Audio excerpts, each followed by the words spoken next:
دوستو دنیا میں ایک براعظم ایسا بھی ہے جہاں سالہ سال برف پڑتی ہے، جہاں انسانی زندگی کا کوئی تصور موجود نہیں ہے۔ یہاں ٹیمپریچر -90 ڈگری تک گر جاتا ہے، جو انسانی زندگی کے وجود کے لیے بے حد خطرناک ہے۔ دنیا کی بڑی بڑی طاقتیں اس براعظم پر اپنی ملکیت کا دعویٰ کرتی ہیں، لیکن اس براعظم کو صرف ریسرچ پرپسز کے لیے استعمال کیا جاتا ہے، کیونکہ اتنے زیادہ کم ٹیمپریچر پر انسانی زندگی کا سروائیول ممکن نہیں ہے۔ یہ براعظم کون سا ہے اور اس سے متعلق چند حیرت انگیز حقائق اس ویڈیو میں جاننے کی کوشش کریں گے۔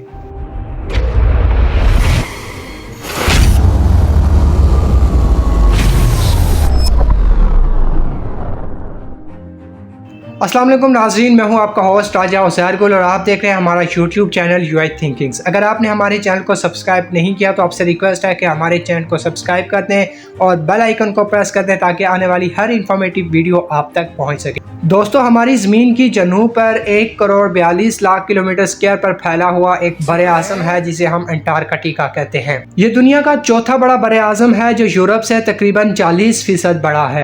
انٹارکٹیکا باقی براعظموں سے اوسطاً سب سے زیادہ خشک اور سرد ہے اور یہ سب سے زیادہ بلند بھی ہے۔ ناظرین، دنیا میں 70% تازہ پانی کے ذخائر اسی براعظم میں موجود ہیں، لیکن یہ منجمد ہیں۔ اگر یہ پگھل جاتے ہیں تو عالمی سطح پر سمندر کی سطح میں 200 فٹ تک اضافہ ہو سکتا ہے۔ انٹارکٹیکا کا زیادہ تر حصہ انٹارکٹک سنو شیٹ سے ڈھکا ہوا ہے، جس کی موٹائی تقریباً 1.9 کلومیٹر ہے۔ ناظرین، انٹارکٹیکا کے سنو شیلز 1820 میں ایک روسی مہم کے دوران دریافت کیے گئے۔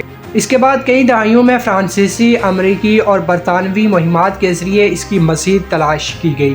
انٹارکٹیکا میں پہلی تصدیق شدہ لینڈنگ 1895 میں ناروے کی ایک ٹیم نے کی۔ 20ویں صدی کے اوائل میں انٹارکٹیکا کے اندرونی حصے تک رسائی حاصل کی گئی۔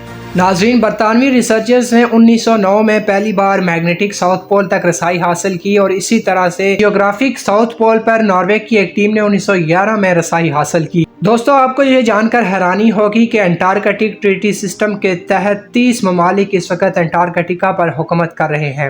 یہ معاہدہ 1959 میں ہوا تھا۔ اس معاہدے کے مطابق انٹارکٹیکا پر فوجی سرگرمیاں اور نیوکلیئر ایکسپلوژن پر مکمل پابندی عائد ہے اور اس کو صرف ریسرچ پرپسز کے لیے استعمال کیا جاتا ہے۔ موسم سرما میں کئی ممالک سے ریسرچ ٹیمز کے تقریباً 5,000 افراد انٹارکٹیکا میں رہتے ہیں، جبکہ موسم سرما میں ان کی تعداد صرف 1,000 تک رہ جاتی ہے۔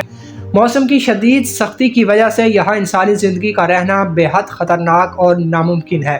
انٹارکٹیکا کے سطح پر بہت سے ممالک کے بہت سے ریسرچ اسٹیشنز بھی قائم کیے گئے ہیں۔ مشرقی انٹارکٹیکا اپنی بلندی کی وجہ سے مغربی انٹارکٹیکا سے زیادہ خشک اور سرد ہے۔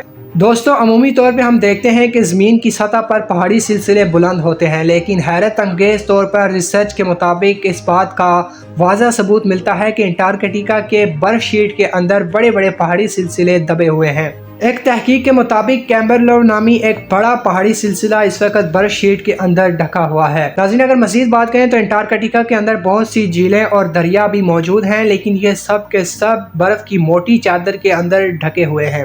ایک تحقیق کے مطابق بتایا گیا ہے کہ زیر برف موجود جھیلوں اور دریاؤں کا درجہ حرارت سطح کی نسبت نارمل ہوتا ہے، جس کی وجہ سے آبی حیات کا یہاں پر سروائیول ممکن ہے۔ مختلف قسم کی نایاب مچھلیاں اور دیگر آبی جانور انٹارکٹیکا میں پائے جاتے ہیں۔ برطانوی انٹارکٹیکا کے سروے کے مطابق ایک پرندہ جسے پینگوئن کہتے ہیں وہ یہاں پر رہتا ہے۔ یہ آبادی والی جگہ پر کالونیز کی شکل میں رہتے ہیں۔ ان نایاب پرندوں میں انتہائی سرد موسم میں سروائیول کی صلاحیت موجود ہوتی ہے۔ ناظرین، موسمیاتی تبدیلیوں کی وجہ سے انٹارکٹیکا کا نقشہ آہستہ آہستہ بدل رہا ہے، کیونکہ یہاں پہ بڑے بڑے گلیشیئرز اب پگھل رہے ہیں۔ گلوبل وارمنگ اور کلائمیٹ چینج کی وجہ سے اگر یہ گلیشیئرز اسی طرح پگھلتے رہے تو سمندر کی سطح میں خطرناک حد تک اضافہ ہو سکتا ہے، جو پوری دنیا کے لیے خطرناک ہے۔ ناظرین، یہ تھے انٹارکٹیکا کے حوالے سے کچھ حیرت انگیز حقائق۔ امید کرتا ہوں کہ آپ کو ہماری ویڈیو پسند آئی ہوگی۔ اگر آپ کو ہماری ویڈیو پسند آئی ہے تو اپنی رائے کا اظہار بھی ضرور کیجیے اور اپنے دوستوں کے ساتھ بھی شیئر کیجیے۔ ملتے ہیں اگلی ویڈیو میں، تب تک کے لیے اپنا بہت سارا خیال رکھیے گا۔ اللہ نگہبان۔